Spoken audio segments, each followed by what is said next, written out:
संत नामदेव सेवाभावी संस्था संचलित सार्वजनिक नवरात्र दसरा महोत्सव वसमत, कृषी विभाग, महाराष्ट्र शासन, कृषी उत्पन्न बाजार समिती वसमत व पूर्णा सहकारी साखर कारखाना यांच्या संयुक्त विद्यमाने कृषी पीक स्पर्धा, कृषी मेळावा व पशु प्रदर्शन स्पर्धा 2025 वसमत येथे संपन्न।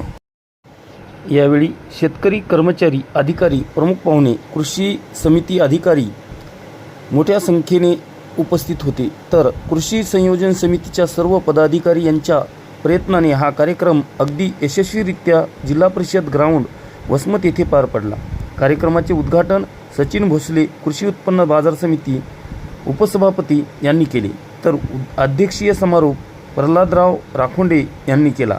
जनसावली न्यूज वसमतसाठी बाळासाहेब कांबळे। सर्वप्रथम सार्वजनिक दसरा महोत्सव वसमत यांच्या वतीनं हा जो शेतकऱ्यांसाठी पीक प्रदर्शन व पशु प्रदर्शन आणि शेतकरी मेळावा हा आयोजित केला। त्याला अतिशय भरभरून असा शेतकऱ्यांनी प्रतिसाद दिलेला आहे आणि अतिशय यशस्वी असा हा कार्यक्रम त्यांनी घेतला, त्याबद्दल त्यांचे अभिनंदन करतो। आजच्या प्रदर्शनामध्ये हळद, कापूस, तूर, ऊस, कापूस आणि काही फळ पिकं सुद्धा आपल्या या प्रदर्शनामध्ये ठेवले होते। काही पशु सुद्धा इथे आलेले आहेत। ज्या शेतकऱ्यांनी या प्रदर्शनामध्ये भाग घेतला त्यांचं सर्वप्रथम अभिनंदन करतो।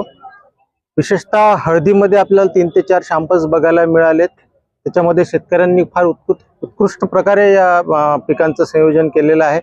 एक हळद होती की त्याच्यामध्ये या आजच्याही कंडिशनला कुठल्याही प्रकारची अन्नद्रव्याची कमतरता दिसली नाही, त्यामुळे शेतकऱ्यांचं चोखंदळपणे त्याच्यामध्ये मॅनेजमेंट आपल्याला दिसते। ऊसामध्ये सुद्धा खूप चांगल्या इथे प्रदर्शनामध्ये शेतकऱ्यांनी शॅम्पल्स आणलेत आणि चांगल्या कांड्याचे, ज्या कांड्यांमध्ये कमी अंतर आहे तसे आम्ही तिथे बघितलेत, अशी संख्या पण जास्त बघितलीत आणि त्यामुळे उत्कृष्ट प्रकारचे ऊसचे शॅम्पल्स सुद्धा इथे आपल्याला बघायला मिळाले आहेत। सर्वात महत्त्वाचं म्हणजे कापूस, जे आता कमी क्षेत्र होत आहे पण त्याच्यामध्येही आमचा शेतकरी कापसामध्ये काम करतोय।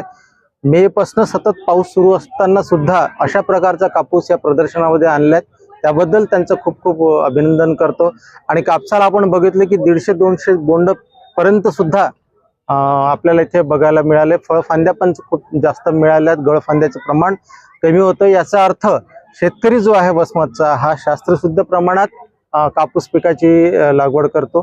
तुरीचे सुद्धा काही शॅम्पल्स इथे आलेले होते, त्याच्यामध्ये सुद्धा आज शेंगा नाही लागल्या होत्या, परंतु काही वाढवून आपल्याला लक्षात येते की तुरीचे सुद्धा चांगले शॅम्पल्स आपल्याला याच्यामध्ये मिळाले आहेत। एकंदरीत या प्रदर्शनामध्ये शेतकऱ्यांनी उत्कृष्ट अशा प्लॉटमधले उत्कृष्ट असे शॅम्पल्स या प्रदर्शनामध्ये आणलेत आणि एक चांगली स्पर्धा, एक निकोप स्पर्धा आपल्याला इथे बघायला मिळाली। त्यामुळे सर्व या वसमतमधले सर्व शेतकऱ्यांचे आम्ही अभिनंदन करतो आणि वाढीबरोबरच आपल्याला उत्पन्न आणि खर्च वजा जाताना निव्वळ उत्पन्न कसं मिळावं याच्यासाठी सुद्धा त्यांनी प्रयत्न करणं आवश्यक आहे। धन्यवाद। शेतकरी सहभागी होते आणि या प्रदर्शनामध्ये मोठ्या संख्येने शेतकऱ्यांनी सहभाग घेतलाय।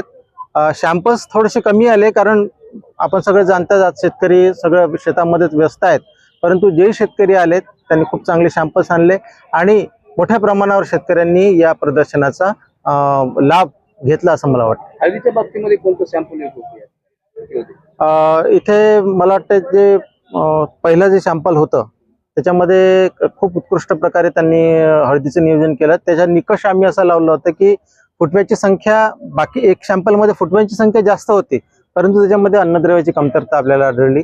जे सॅम्पल्स आपण निवडलं त्याच्यामध्ये फुटवे 6 ते 7 होते, परंतु पानाचा टेक्स्चर आणि पाण्याची क्वालिटी जर आपण बघितलं तर उत्कृष्ट नियोजन आपल्याला तिथे दिसते। त्यामुळे हळदीमध्ये एक 7 ते 8 फुटवे आणि 15 ते 20 पानं, परंतु पानं जास्त लंबी न येतात ते चांगले हिरवे गच्च असणं फार आवश्यक होतं आणि असे सॅम्पल सुद्धा आपल्याला इथे बघायला मिळाले। त्यामुळे सेलम नावाचं वाण तिथे आपण बघितलं होतं, त्याच्यामध्ये चांगली उत्पादकता त्यांना मिळू शकते।